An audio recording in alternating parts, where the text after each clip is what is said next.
ଧାରଣ ପୁଣି ଥରେ ଯାଇ ନେତ୍ର ଗତରେ କରି ଆସ ଯେବେ ମୁଁ ଦର୍ଶନ କରି ଆସ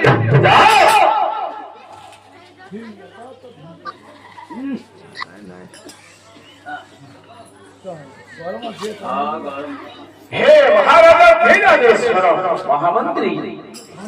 एवं अलौकिक शक्ति महाराज एवं अलौकिक शक्ति